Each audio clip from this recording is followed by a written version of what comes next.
জাগযোগাদিৰো হৰি নাম মহাফল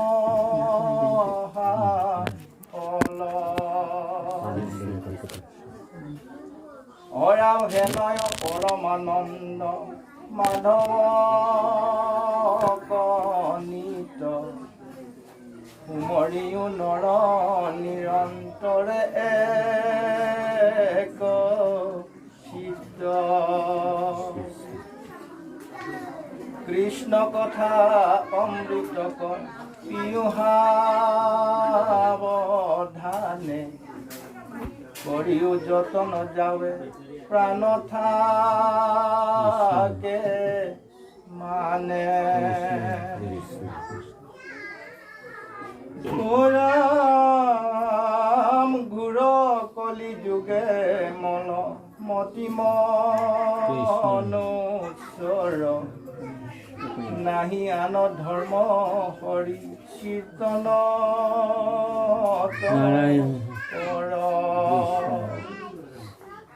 শৰীৰত আছে কলিকৃত যত গুচুক প্ৰথমে কৰা হৰি হৰি ঘোষ কৃষ্ণ। ইয়াত প্ৰথমে কোৱা হৈছে বাসকল কৃষ্ণৰ নাম সুমৰণ। কৃষ্ণৰ নাম সুমৰণে কি কৰে বুলি কৈছে? সমস্তৰে মংগল সাধন কৰে। গতিকে কোনো এটা কাৰ্য কৰাৰ আগতে কৃষ্ণ নাম যদি স্মৰণ কৰা হয় সৰ্বপ্ৰকাৰে মংগল হয় বুলি কোৱা হৈছে। আৰু যাগ যজ্ঞ আদি যিমান ধৰ্মানুষ্ঠান পতা হয় এই সকলো অনুষ্ঠানৰ ফলো হৰিনামেই বুলি কৈছে। হৰিনামৰ বিনে কোনো অনুষ্ঠান সাংগ নহয়, যজ্ঞও সাংগ নহয়। তপ জপ ব্ৰত ইত্যাদি যিমান অনুষ্ঠান আছে এইবিলাক কোনো এটাও সাংগ হ'ব নোৱাৰে। গতিকে হৰিনামেহে সমস্তকে সাংগ কৰে।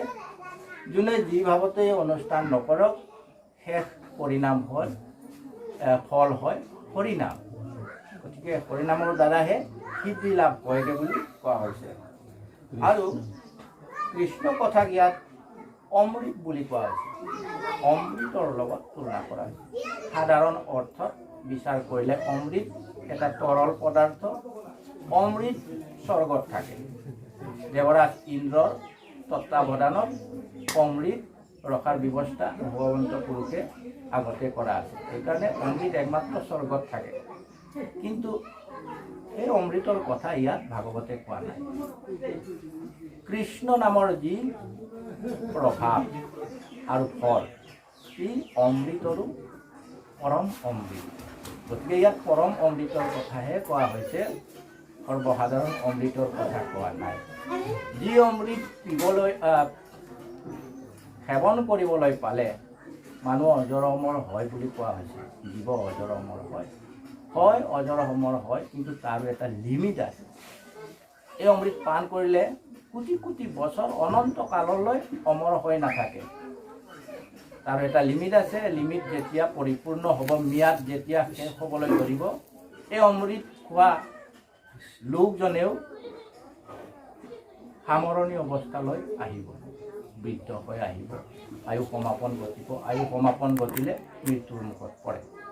কিন্তু কৃষ্ণ নামৰ যি অমৃত, পৰম অমৃত, এই অমৃত কেতিয়াও নমৰে। এইটোৱে হ'ল আচল অমৰ। অমৰত্ব শক্তিটো কৃষ্ণ নামৰ দ্বাৰা, ৰাম নামৰ দ্বাৰাহে প্ৰাপ্তি হয়, স্বৰ্গত থকা অমৃতৰ দ্বাৰা নহয়। কেলৈ? ৰাম কৃষ্ণ নাম সুমৰণ কৰি যিকেইটা জীৱই ঈশ্বৰ প্ৰাপ্তি হয়, ভগৱত প্ৰাপ্তি হয়, এইসকল জীৱ বৈকুণ্ঠৰ পৰম ধাম, বৈকুণ্ঠত ভগৱন্তৰ পৰম ধাম বৈকুণ্ঠত স্থান লয়। গতিকে বৈকুণ্ঠত যিকেইটা জীৱই স্থান প্ৰাপ্তি হয়, এইসকলৰ কোনো দিন পুনৰাগমন নঘটে। জন্ম মৃত্যুৰ চক্ৰত কেতিয়াও আহিব লগা নহয়। গতিকে এইকাৰণে ই এটা স্থায়ী অমৃত। কৃষ্ণ নামৰ ৰাম নামৰ যিটো মহাফল, এই মহাফল কৃষ্ণাই অমৃত। এই অমৃত যদি কোনোবা ভাগ্যৱন্ত পুৰুষে ঈশ্বৰৰ কৃপাত লভিব পাৰিছে, তেনেহ'লে তাৰ আৰু এই জীৱটোৰ পুনৰ পতন নাই, কোনো কালে পতন নাই। অনন্ত কাললৈ কোটি কোটি বছৰ ধৰি বৈকুণ্ঠত সুখে সন্তোষে বাস কৰি আছে। এইকাৰণে কৃষ্ণ নামক অমৃত বুলি ইয়াত ভাগৱতে প্ৰকাশ কৰিছে কৃষ্ণ। আৰু ইয়াত কোৱা হৈছে ঘূৰ কলিকালৰ এটা প্ৰভাৱ। আমি এতিয়া এই ঘূৰ কলিকালৰ প্ৰভাৱত পৰি আছো। দিনে ৰাতিয়ে সংসাৰৰ চিন্তাপে আমাক তাপিত কৰি ৰাখিছে, আমি জুৰুলা হৈ আছো। আমি অনিচ্ছা স্বত্বেও কিছুমান এই যুগৰ প্ৰভাৱত নকৰিবলগীয়া কৰ্ম কৰি আছো, নকৰিবলগীয়া পাপ কৰ্মত হাত দি আছো। এয়া হ'ল যুগৰ প্ৰভাৱ। গতিকে আমি এনে ভুল বা এনে পাপ কাম কৰিবলৈ আগবাঢ়িবলৈ ইচ্ছা নাই বা কৰিব ইচ্ছা নাই, কিন্তু বাধ্য হৈ কৰিব লগা হৈছে। ইয়াকে কলিকৃত দুখ বুলি কোৱা হৈছে। জীৱসকল প্ৰকৃততে কৰা নাই, কিন্তু যুগৰ প্ৰভাৱত জীৱসকলে কৰিবলৈ বাধ্য হৈছে, সেইকাৰণে কলিকৃত দুখ বুলি কোৱা হৈছে। গতিকে প্ৰত্যেক জীৱৰ গাত কলিকৃত দুখ জমা হৈ আছে। মানে কলিৰ প্ৰভাৱত পৰি বাধ্য হৈ কৰা পাপ প্ৰত্যেকৰে জমা হৈ আছে। তাক সঞ্চিত পাপ বুলি কয়, জীৱসকলৰ সঞ্চিত পাপ। আমাৰ প্ৰত্যেক জীৱৰে কৰ্মফল ৰূপে কিছুমান পাপ সঞ্চয় হৈ আছে, জমা হৈ আছে ছেভিঙত। গতিকে এইকেইটা পাপ বা এইকেইটা দুখ খণ্ডন কৰিবলৈ হ'লেও এই ভগৱন্ত পুৰুষ শ্ৰীকৃষ্ণৰ নামে ল'ব লগা হয়। এই নামৰ দ্বাৰাহে এই পাপ খণ্ডন হয়, অন্য প্ৰকাৰে নহয় বুলি ভাগৱতে নিশ্চিতভাৱে কৈছে কৃষ্ণ। ৰাম ৰাম ৰাম ৰাম ৰাম। দ্বিতীয় স্কন্ধৰ কথা শুনিও চুকে কৃষ্ণ নৃপতিৰ প্ৰশ্ন পাছে শুনি মৌনিকে।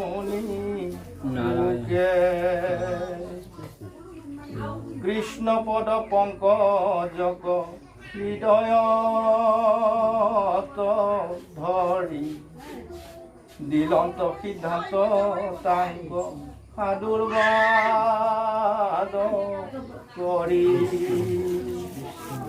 এতিয়া দ্বিতীয় স্কন্ধৰ কথা আৰম্ভ হ'ব।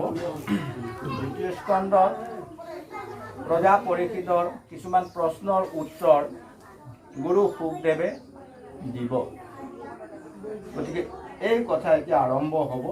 আৰম্ভ কৰাৰ আগতে গুৰু শুকদেৱে যিহেতু যি কথা পৰীক্ষিতৰ আগত ক'বলৈ লোৱা হৈছে, এই কথা হ'ল কৃষ্ণৰ নিৰ্গুণ আৰু পতিত পাৱন গুণলীলা চৰিত্ৰ।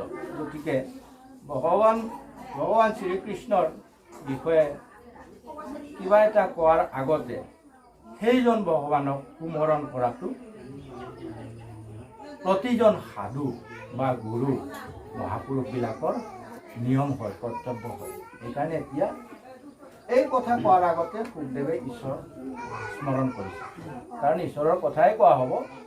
বিনা স্মৰণত ঈশ্বৰ কথা ক'লে এই কথা কৈও মানুহ দুখত পৰি যায়। ঈশ্বৰ কথা ক'লে আচলতে পাপ মোচন হয়, পুণ্য সঞ্চয় হয়, কিন্তু পূৰ্ব নিৰ্ধাৰিত নিয়ম বুলি আমাৰ দিনত আমি ক'ব লগা হৈছে, কাৰণ পূৰ্বৰ গুৰুসকলে নিয়ম বান্ধি থৈ গৈছে। গতিকে এই নিয়মখিনি নকৰাকৈ যদি যধে মধে কৃষ্ণ কথাও যদি আলোচনা কৰা যায়, তাত ফল নধৰে বুলি কৈছে। মানে এই কৃষ্ণ কথা কৈ কিছুমান সৎফল বা পুণ্য পাব লগা আছিলে, কিন্তু পাপহে আহি যাব পাৰে। তেনেকুৱা ইয়াত এটা ৰহস্য আছে। সেইকাৰণে গুৰুজনাই পূৰ্বতে ঈশ্বৰ সাধনা বা ঈশ্বৰ স্মৰণ কৰি লৈছে। অৰাম ধন্য নৰপতি মতি উত্তম তোমাৰ উচিলা যিটো কথা সংসাৰতে আৰ মুখ্যৰো সাধন ইটো জগতৰে খিত লভিলা মুকুতি যিটো তাহাৰো বাঞ্ছিত নাহি জ্ঞান যাৰ জাতি ধৰ্ম মাত্ৰ কৰে নিতে বলি বিচ পাঞ্চ যজ্ঞ কৰে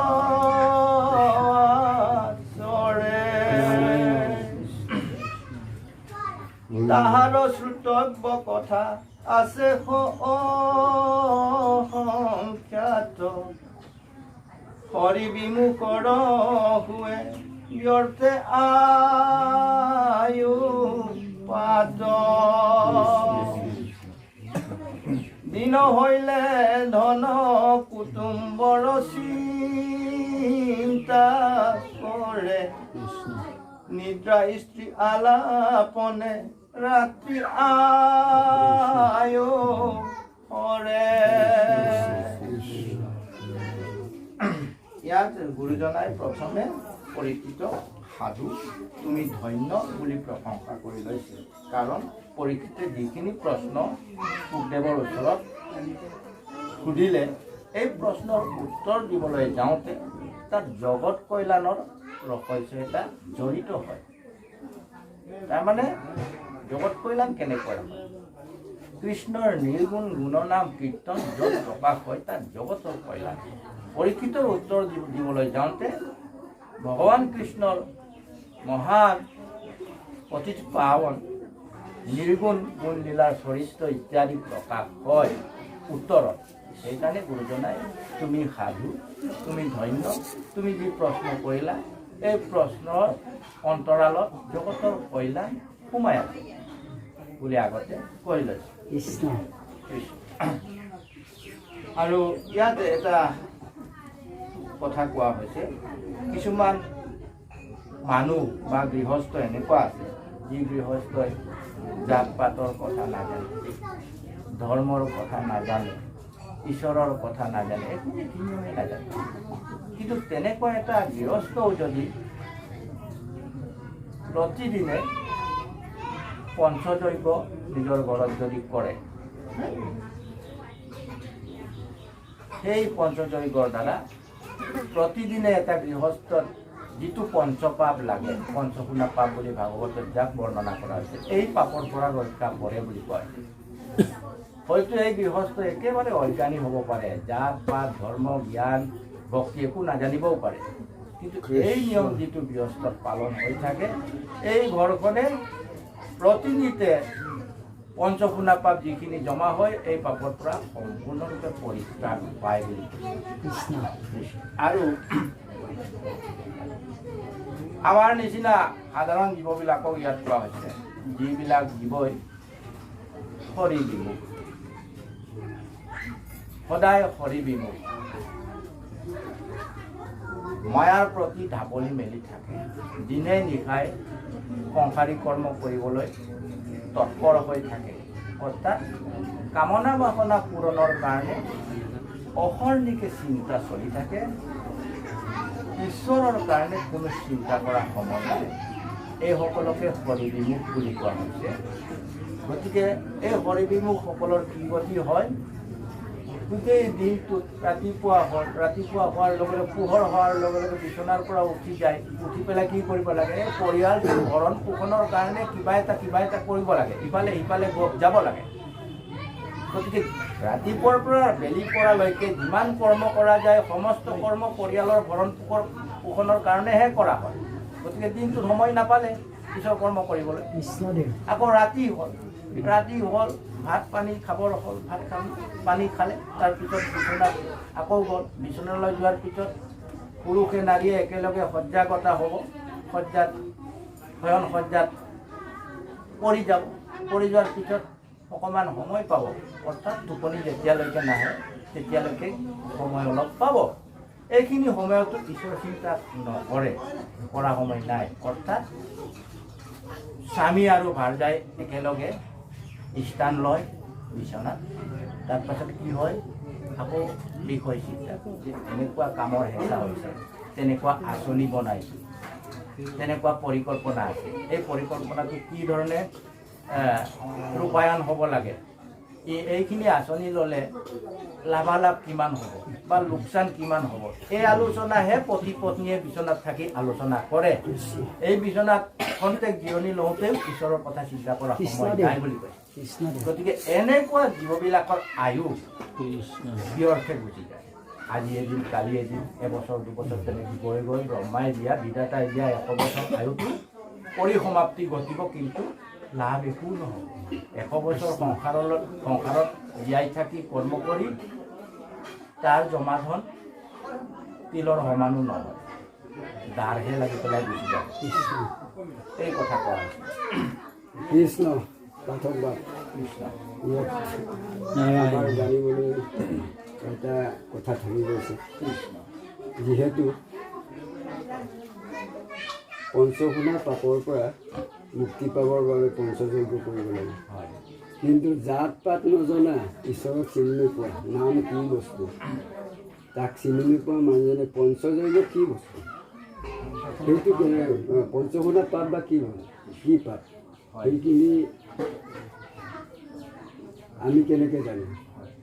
ঈশ্বৰকে চিনি নাপায়, নামৰ বস্তুকে চিনি নাপায়। গতিকে এইখিনি অলপ বকলভাৱে বুজাই দিলে ইয়াৰ ব্যৱস্থা আমাৰ বৈষ্ণৱসকলে উপকৃত। মহাপুৰুষসকলৰ হাতত দি ৰাখিছে, অৰ্থাৎ মহাপুৰুষ বুলি মই কাম কৰিছোঁ। যিসকল জীৱ অতি ক্ষুদ্ৰ আৰু একান্ত সাধনাৰ দ্বাৰা জীৱনকালতে নিজে জীয়াই থাকোঁতেই ঈশ্বৰ প্ৰাপ্তি হৈছে, এইসকলক মহাপুৰুষ বুলি কোৱা হয় আৰু ভগৱত প্ৰাপ্তি হোৱা বুলি কোৱা হয়। আন ভাষাত সিদ্ধি লাভ হোৱা বুলি কোৱা হয়। তেনেকুৱা যিসকল জীৱ সংসাৰত জনকল্যাণৰ কাৰণে জীৱন ধৰি আছে, এইসকল একোটা উপদেশী গুৰুৰ ওপৰত সংসাৰত কৰ্ম কৰি আছে, উপদেশী গুৰু। গতিকে এনে উপদেশী গুৰুৰ ওচৰত শৰণ গ্ৰহণ কৰি যিকেইটা জীৱই গুৰু বাক্য, গুৰু মন্ত্ৰ, গুৰু আজ্ঞা, উপদেশ ইত্যাদি আখৰে আখৰে পালন কৰি আছে, সেইসকলে নিশ্চয় গুৰুৰ পৰা পঞ্চযজ্ঞ কি, কোন সময়ত কোনটো যজ্ঞ পালন কৰিব লাগে আৰু কোনটো যজ্ঞ পালন নকৰিলে পঞ্চশুনা পাপৰ পৰা কোনটো পাপ আহে, এইবিলাক সম্পূৰ্ণ গুৰুৱে ব্যাখ্যা কৰা আছে। গতিকে গুৰুৰ পৰা এই জ্ঞান লাভ কৰি হয় তেওঁ একো নাজানিব পাৰে।